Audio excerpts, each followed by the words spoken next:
In the last few videos, I've introduced words that are unique to New Zealand English. We've learned words like gumboots, lollies, jandals, among others. And we've talked about how learning these Kiwi words can be helpful for living in New Zealand. Today, I'm going to continue helping you build your vocabulary for life in New Zealand. And in this video, I'm going to share 3 useful expressions that Kiwis use all the time. They are far out, she'll be right, and good on ya. Hello and welcome. I'm Rose and this is Speak Kiwi, where I help you learn New Zealand English. Today we're talking about unique Kiwi expressions, and we're going to jump straight into it with the first one, far out. Far out. This is one of my favourite expressions and it's one that I use a lot. Far out is an expression that we use to convey emotion, so to express surprise, wonder, admiration, and so on. It's very similar to expressions like wow or oh my god in English. So to give you an example of how you might hear it, let's imagine that you've just told me some good news. I just won lotto.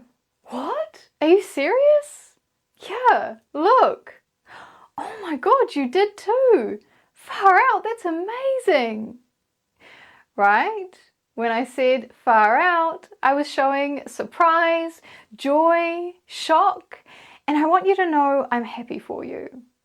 And this expression comes up in lots of situations. If you win a game, or ace an exam, or get a job, or promotion, or something like that.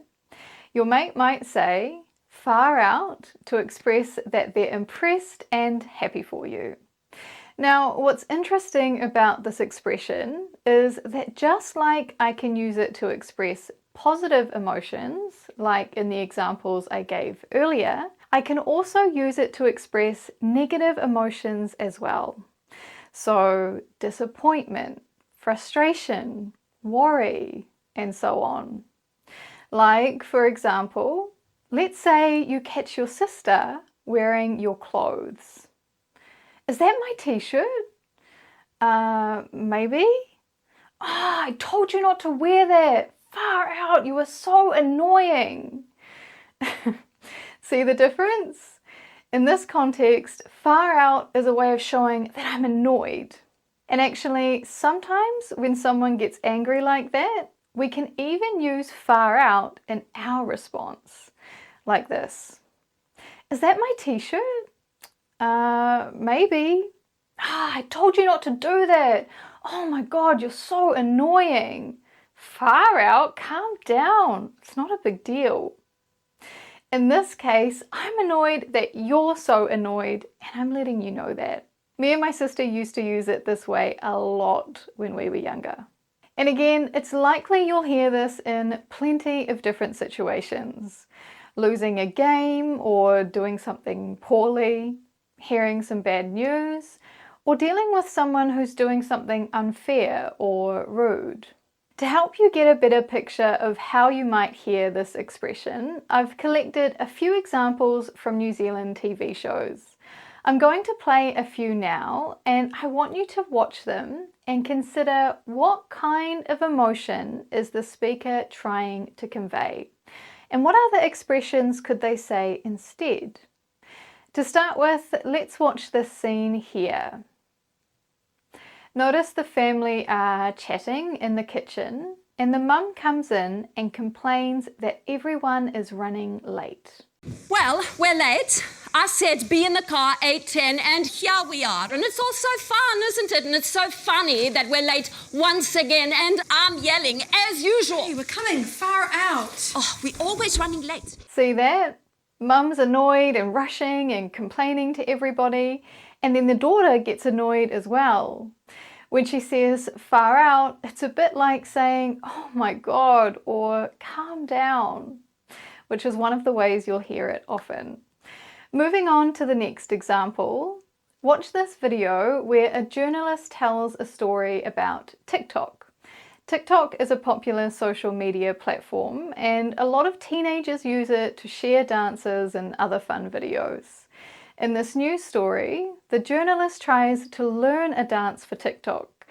He has a little bit of difficulty, and I want you to listen to what he says when he gets frustrated. Oh, far out. Close. Moving on, this next example is a little more positive. Watch this video where we see Lisa Adams, a well-known sports person, talking about her experience at the Paralympics. In 2019, she won gold for shot put, and her sister, Valerie Adams, also an Olympian, was her coach. When Lisa heard her final score and realized she had won, she ran over to hug her sister and celebrate. In an interview later, she talks about her experience, and I want you to listen for how she says far out to talk about that moment. And then that moment at the end, far out, what a way to top it off, man. I just got so emotional. That was special to embrace my sister. She's so loving, but it was kind of just like a we did it. See what I mean? Far out is like saying, oh my God, wow. She's talking about how she felt in that moment. It was a very special day for her. And finally, watch this last example where far out is used to express another feeling. G'day, Trev. You piece of shit. Hey. I hear you dog Donna. I never did any such thing. Far out. Interesting, eh? After being headbutted, he exclaims far out. In other words, ouch, what the hell, or oh my God. He's shocked, angry, hurt, and the expression far out helps him to express all of that. Oh, and by the way, sometimes we actually shorten far out to far and use it in the same way. You can see it here when Jimmy compliments his friend on how well she's cleaned the windows. Yeah, I just love coming to do these extra little bits for my mates. You're doing a nice job. Shot, bro. So, to recap, we use far out or far to express emotion, both positive or negative. Far out. The next expression I want to share is she'll be right. This is an expression we use to say it'll be okay or it'll be alright. And it's common in situations where things aren't perfect or perhaps there's some sort of problem, but we want to say that it's okay, it's alright. So to help you understand this expression, I want you to imagine you're on a farm. Let's say you're out with a farmer, maybe on a homestay experience or something. Whatever it is, I want you to imagine you're on a farm. You're walking around the paddocks, looking at the animals, learning about how it all works, when you notice a hole in the fence. You point it out. Hey, there's a hole in the fence. And the farmer replies, huh, there is too. Then they grab a coil of wire, run it through the fence, and make a few loops and say, there we are, fixed. You take a look and it looks a little rough, not very professional, but you can see that they basically have fixed it. You're not 100% sure though. So you ask, is it okay like that? You ask. To which they reply, yeah, she'll be right. Which is a way of saying, yes, it'll be fine. The problem is fixed and now you don't need to worry about it. And there's a sort of feeling or connotation in this expression of accepting that it's not a perfect job, but it is good enough. She'll be right. Interestingly, we could change some details in this story and use the expression in a slightly different way. If the hole was quite big, the farmer would have to fix it, right? It's important to stop the animals from going where they shouldn't go, like in the example I gave just now. But what if the situation was different? What if the hole was only small? The interaction might sound a little different. Hey, there's a hole in the fence. Oh, there is too. Is it okay like that? Yeah, she'll be right. Right? Notice the difference? In this example, the words we say are the same, but the farmer's actions are a little bit different. In the second example, the farmer didn't actually do anything, right? They saw the hole, they decided it's not a problem and I don't need to fix it. In this case, she'll be right is a way of saying, whatever, it's not a big deal. It'll be okay. You might also hear this expression pop up when people are making things and they don't quite get it 100% right. Like kit set furniture, for example. Let's imagine you're making a little table. You follow the instructions, you put all the pieces together, but at the end you realize you've made a mistake. The tabletop is on upside down. It should be shiny side up, but you've done it the other way. The mistake is noticeable and it doesn't look the best, but it's not terrible either. I mean, it still looks like a table and you could sit at it if you wanted to. You're trying to decide what to do and you ask your mate for advice. What do you reckon? Should we fix it? Nah, she'll be right. Let's go for lunch. It's basically a way of saying, you know what? It's not perfect, but it's good enough. It's done. From these few examples, we can start to see a theme, right? Whether we're talking about making something, fixing something, or using something that is somehow damaged or broken, she'll be right is a way of saying it'll be okay. And it's particularly useful for reassuring someone. Let me give you another example, and I want you to consider the context to understand the meaning. There's a group of people gathered outside, sitting around on beach chairs. One person's chair has a rip in it, and you overhear this. Here, mate, you want this chair instead? Nah, she'll be right. The chair is a bit broken, but it's still okay to sit in. It's good enough, and you don't need to worry about finding me another chair. She'll be right. So I've talked a lot about using this expression when something is broken or needs fixing, but that's not the only way we use it. We also use it to reassure people in all sorts of other not quite perfect but good enough situations. The other day, for example, my mate and I were about to go for a walk and I noticed the weather. It was cloudy and grey and I thought it might rain. So I said to them, "Oh, it looks like it might rain. Have you got a raincoat?" And their reply was, "Nah, she'll be right." In other words, it'll be okay. Now, there are a couple of different ways you could interpret this. They might have meant it'll be okay, it won't rain, or if it does rain, it won't be a big deal. I don't care. Interestingly, they didn't even answer my question, right? But from context, I understand that they are not going to take a raincoat. Similar scenarios where we use this expression to reassure another person could include driving a long distance and noticing the petrol is low. Should we stop at a gas station? Nah, she'll be right.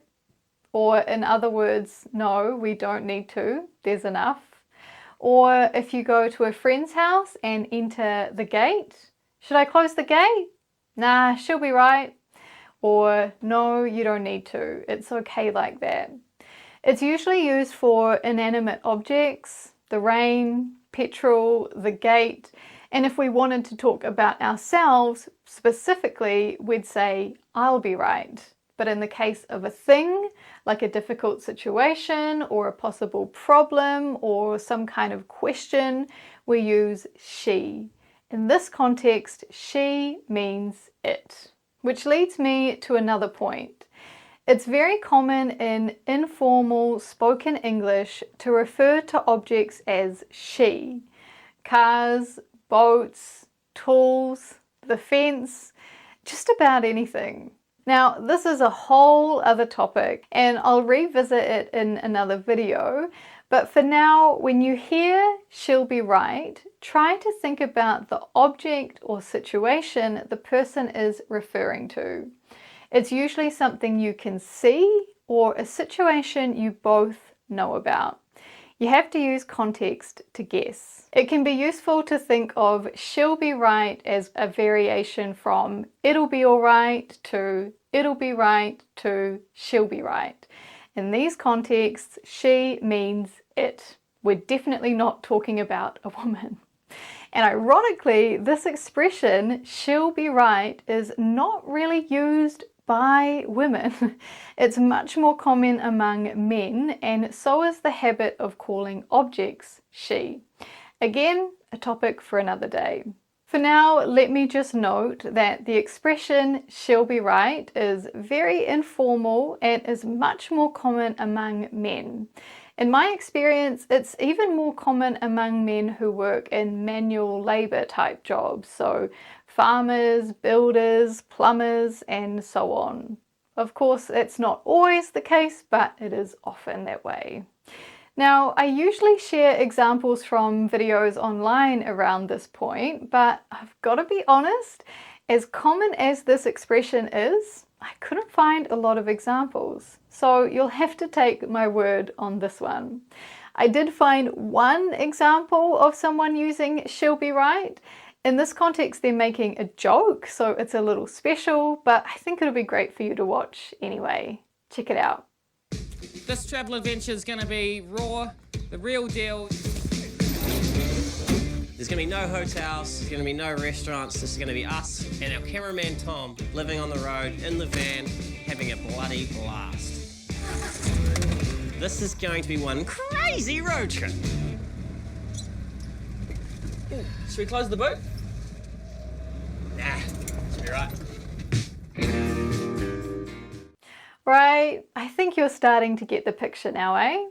Okay, let's move on.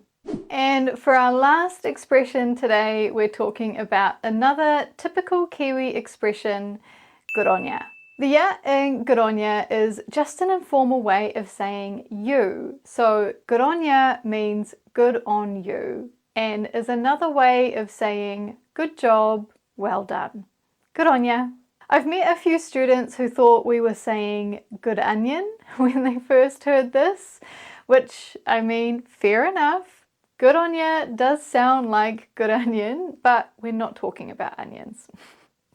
Anyway, good on ya is a common expression and we use it in plenty of situations where we want to congratulate someone, encourage them, or approve of something they did. Basically, to tell them they did a good job. Let's look at some examples. Say someone achieved something special, like imagine you got your New Zealand driver's license. Look, I got my license. Oh, did you? Good on ya. Right, good job, cool, awesome. It would be the same if you got a new job or won a competition or something else. Whatever it may be, good on ya is a typical response. We mean, well done. Good job. Good on ya. We might also use it to say that we support someone's idea or plan. I'm thinking of going back to uni. Oh, good on ya. That sounds like a great idea. Or if someone tells us something about their life that we think is cool or impressive. So, what do you do?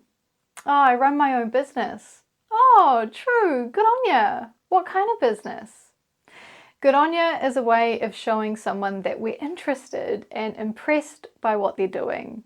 There's a good example of that in a brief interaction here. In this scene, you'll see this woman come home and she sees her brother on his way into the house. She greets him and asks what he's doing. Listen out for good on ya. See you. Hey, Hey, what's going on? we're just swapping homework notes. Oh, good on you. Yeah. Hear that? Good on ya, which is like saying, oh, cool, or nice. Okay, so that brings us to the end of this video. You've now learned 3 new Kiwi expressions and we've looked at a bunch of different examples. A reminder that we learned far out, she'll be right, and good on ya. Let me know if you hear any of these in real life. I'd love to hear from you in the comments. And of course, before I go, a reminder that these are just some of the many expressions we use here in New Zealand. So if you're interested in learning more, consider subscribing to stay up to date with new videos. Anyway, until then, thanks for watching. See you later.